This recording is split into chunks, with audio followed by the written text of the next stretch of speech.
전국적으로 미분양이 한 달 새 25%가 급증을 했다고 해요. 인허가 물량은 상승 전환이라고 합니다. 자, 금리 인상 등으로 부동산 매수 심리가 위축되면서 지난해 말 기존 전국 미분양이 한 달 새 25.7% 급증한 것으로 나타났다고 해요. 공공주도 정비사업 등 정부 정책 영향으로 지난 한 해 주택 인허가 물량은 6년 만에 증가세로 전환했다. 예? 공공주도 정비사업으로 어떻게 주택 인허가 물량 6년 만에 증가세로 전환했나요? 공공주도 정비사업이 이사 대책인데 이제 시작한 지 1년이 지났죠? 그런데 어떻게 이게 바로바로 효과 나옵니까? 이제 정비구로 지정된 데가 조금 늘어나는데 말이 안 되죠. 자, 12월 말 기존 전국의 미분양 주택은 전달보다 25.7% 증가한 17,710가구로 집계됐다. 자, 어디가 있을까요? 경북이 4,368가구로 11월 1,589가구 대비 2.5배 넘게 급증했다고 하고요. 강원도 53.2%, 경남 39.6%로 증가세가 두드러졌다고 합니다. 자, 뭐 서울에는요 83,260가구 인허가가 이렇게 증가가 되었고, 결국은 어디가 지금 문제가 있을까요? 자, 여러분들 딱 나와있죠? 대구입니다. 대구가 미분양 이야기가 계속 나와요. 대구는요 지금 만약에 분양을 하잖아요, 건설사들의 무덤이 될 확률이 매우 높습니다. 지금 뭐 1군 브랜드라 할지라도 대구에서 지금 건설사들이 죽을 쓰고 있어요. 자, 그 말이 뭐냐, 정말 하락의 신호는요 우리가 미리 예측을 할 수 있다는 겁니다. 예측을 할 수 없으세요? 제가 말했잖아요, 입주 물량만 보면 충분히 예측이 가능하다라는 겁니다. 그거 보고 들어가세요. 그래서 여러가지 뭐 지표, 뭐 금리 인상이든 뭐 대출 규제든 뭐 여러가지가 뭐 있지 않습니까? 뭐 폭락론자 같은 경우는 맨날 그놈의 그 바젤3 스위스 가서 살아라 하세요. 스위스 가 살면 되지. 왜 자꾸 바젤 거리는 건지 잘 모르겠습니다. 그 바젤은 바젤이고 국내에서 대출 규제는 규제고, 뭐 바젤3 영향으로 뭐 대출 규제가 뭐 진행된다고 이게 뭐 이야기는 하지만요, 결국은 바젤3 때문에 한 게 아니고 청와대 지시 때문에 대출 규제 된 거 아닙니까? 그래서 좀 한 가지만 알고 열을 모른다, 이렇게 말씀드리고 싶습니다. 네, 심플 매수님께서 준세님 김부자예요. 잘 지내시죠? 반갑습니다. 새해 복 많이 받으세요. 네, 새해 복 많이 받으세요. 닉네임 바꾸셨네요. 네, 명희님 방금 시작했습니다. 시작한 지 한 10분 정도 지났어요. 자, 그래서 역대급 기회가 어디 지역에 찾아오겠죠? 찾아오고 있다는 겁니다. 자, 그런데 우리 남기영님께서 이전에 쫓겨나셨잖아요. 마포 하시다가 쫓겨나셨죠? 전월세 계약 갱신 청구권 때문에 이분께서 쫓겨나셔가지고 2020년도에 참 슬프다, 이런 심심치 않은 이런 위로를 제가 전달해드렸죠. 자, 홍남기 추경 확대 여야 합의해도 반대. 물가 국채 시장도 고려해야 홍남기 부총리 겸 기획재정부 장관은 여야가 올해 첫 추경 경정 예산 증액에 합의하더라도 동의하지 않겠다, 이렇게 했는데요. 이제 뭐 레임덕이죠. 선거가 이제 코앞인데 당연히 차기 정권 눈치를 봐야 되지 않겠습니까? 이러다가 이분 출마하겠어요. 출마하겠어요.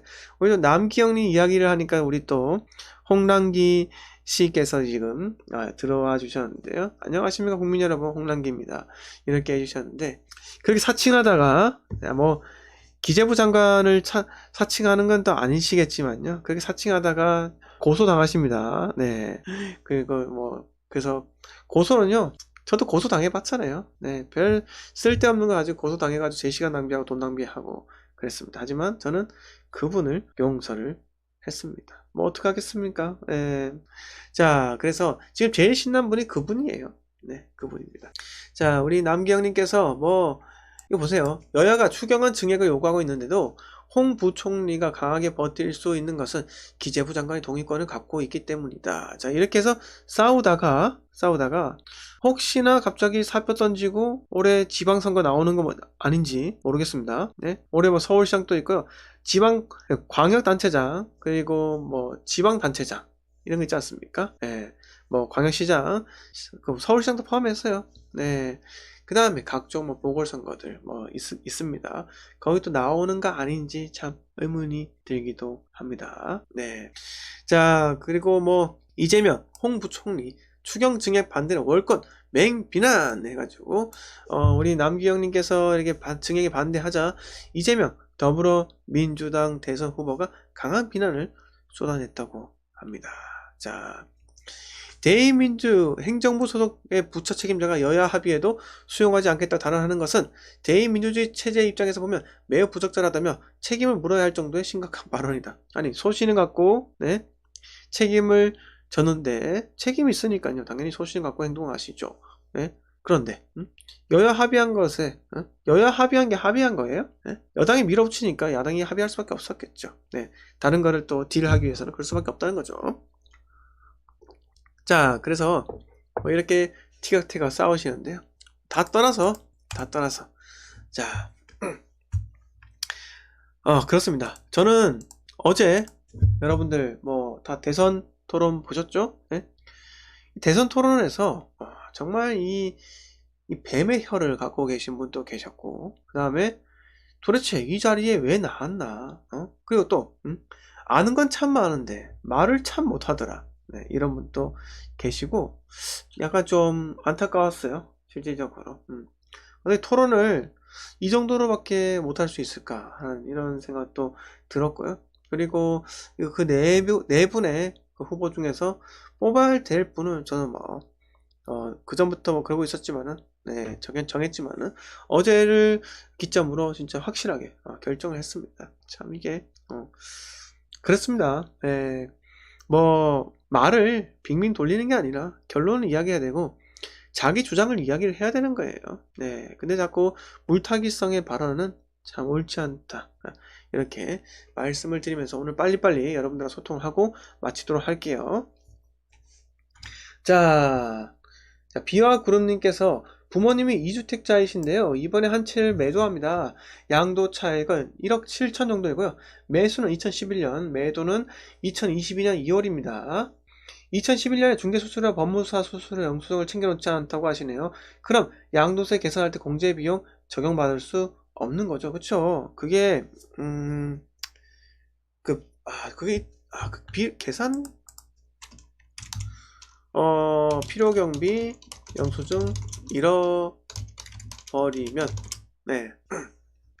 이 현금 영수증 같은 경우도 그 국세청에 가서 조회는 할 수 있는데 10년 전 거까지 조회가 되는지 모르겠어요. 제가 5년 전까지는 이렇게 했었는데 이 부분은 제가 잘 모르겠어요. 이 부분은 한번 확인을 해 봐야 될 것 같아요. 원래는 뭐 이런 경비성 또 뭐 세무사 맡기면은 뭐 공제율이 뭐 있다 이렇게 얼핏 제가 듣기도 했었는데 계산공제율인가? 계산공제율 맞나? 필요경비 계산공제 뭐 이게 있었나? 잘 모르겠습니다. 이것도 이런 게 있네요. 필요경비 계산공제. 하여튼 이런 거 한번 제가 정확하게 모르겠는데 한번 세무사한테 확인을 한번 해보셔야 될 것 같아요. 될 수도 있고 안 될 수도 있지 않겠습니까? 뭐 그때는 근데 그게 뭐 그 매감 환기라고 원래 제가 뭐 취득가액을 잘 모르잖아요. 그러면 매매 사례가 뭐 감정평가금에 그다음에 환산 취득가 뭐 기준시가 뭐 이렇게 하는 게 있습니다. 그래서 아마 제가 이 부분은 제가 얼핏만 들었지 잘 모르는데 세무사 가서 이거 계약 뭐 다 잃어버렸어요 해가지고 뭐 하는 방법도 있을 거니까요. 한번 확인 한번 해보시는 게 상담 비용 그렇게 비싸진 않아요. 뭐 10만원에서 어차피 짧은 거니까요. 그리고 뭐 양도세 신고할 때 대행을 좀 맡기고 싶다. 아니면 처음부터 대행을 맡기셔도 되고요. 그렇게 해서 상담을 받아보는 게 좋을 것 같습니다. 자, DDDH 허프님. 자, 디스코 노래 같죠? DDDISCO 이건가요? 디스코. 현재 1주택자, 발음이 안 되네요. 현재 1주택자인데 갭으로 마포나 서울에 금에 맞춰서 아파트 투자하려고 하는데 괜찮을까요? 갈아타기 말고 2주택으로. 아니요? 지금은 아닙니다. DDDH 호프님, 추후에 본인이 그걸 샀다가 전세 세입자, 뭐 돈이 많아도 상관없어요. 세입자의 그 전세금 있잖아요. 대출이 안 나와서 못 돌려줄 확률이 매우 높습니다. 하지 마세요. 그래서 지금 때가 아니고 일단 대선을 기다리세요. 너무 일단 급하게 내가 뭐라도 또 하나 사야겠다 이렇게 생각하지 마시고요. 지금은 적어도 올 한 해는요. 대선 결과까지 눈치 싸움이고요. 그 매수 심리가 살아나지 않아요. 그 다음에 대선이 끝나고 나서요. 정책 발표할 때까지 매수 심리가 죽어 있습니다. 그래서 혹시나 양도세 규제 완화든 여러 가지 규제 완화로 갈 시에 매물이 쏟아져 쌓일 수도 있으니까요. 그건 주의하시기 바랄게요. 자, 우리 남경님께서 대출규제 풀어주시는 윤석열 후보 고고고 이렇게 하셨고요. 자, 이용님께서 임대차 3법 개선도 좋았고요. 이렇게 어제 대북강과 같이 이렇게 윤 후보님이 칭찬 또 이렇게 해주셨고요. 네, 주여사님 반갑습니다. 네, 김미아님 감사합니다. 네, 비아구르님께서 조금 더 알아보신 편이 좋을 것 같아요. DH 호프님, 대선 지나 폭등할 것 같아서요. 저는 그렇게 생각하지는 않습니다. 폭등하지 못하는 이유가 뭐냐면요. 만약에 여당이 되더라도요. 대출 규제 안 풀어줍니다. 그러면 폭등은 못해요. 자, 야당이 되잖아요. 규제 완화하기 때문에 매물 쌓여요. 그래서 잠잠해질 겁니다. 그래서 오르는 지역이 있고요. 그렇지 못한 지역이 있기 때문에 이제는 특정 지역으로 돈이 몰려 들어갑니다. 그런데 저는 멤버십 방송에서 계속 말씀드리죠. 어디 지역을 노리고 있다. 그렇기 때문에 여러분들 제가 뭐 제 잘났다는 말이 제 잘났다는 뜻이 아니라 사실입니다. 자, 여기서 울산에 거주하시는 분들 손 좀 들어보세요.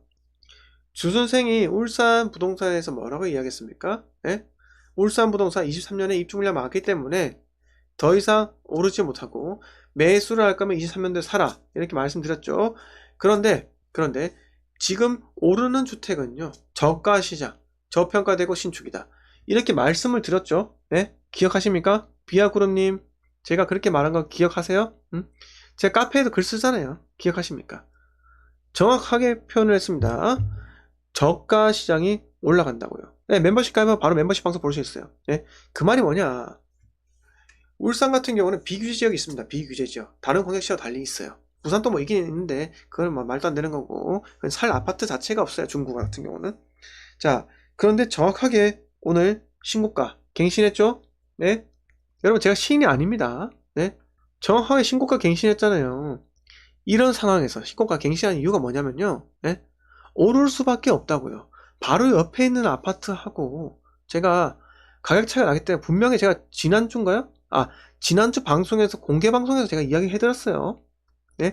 그 아파트가 길 하나 건너서 가격 차이가 좀 나잖아요. 하나는 2억 7천, 하나 3억이에요. 그러면 갭매우게 들어간다는 거예요. 어쩔 수가 없습니다. 그거는 제가 신이라서 그런 게 아니라 그게 눈에 보인다고요. 그런 게. 그래서 우리 저기 오늘 안 들어오셨는데 우리 성현님 들어와주시면 참 축하드립니다 이런 말씀 드리고 싶었는데요. 성현님께서 뭐 좀 축하드립니다 제가 이런 말씀 드리고 싶고, 그래서 이게 단순합니다. 여러분들 뭐 제가 잘났다는 게 아니고 절대 잘났다는 게 아니고요. 저는 제가 잘났다는 말씀 드린 적이 없어요. 저는 아직까지 내공을 쌓아야 하고요. 전국적으로 아직까지 이 부동산을 보는 눈이 아직까지는 부족합니다. 그런데 그래도 제가 매일같이 전국의 부동산 흐름을 보고 시세 동향, 호가 다 확인을 한단 말이에요. 여러분 호가 변동만 보더라도 그 시장의 부동산의 심리가 어떤지를 충분히 알 수 있다는 거예요.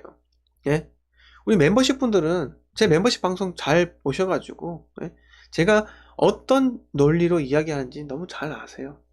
그렇기 때문에 DDH 오프님도 멤버십 가입해 주셔가지고 같이 활동을 통해서 23년에 역대급 기회가 찾아오거든요. 그 지역에 우리가 공부를 통해서 분석을 통해서 이승준님께서 말씀하신 그 대구, 저는 대구에서 딱 하나, 둘, 세 개 지역만 봅니다.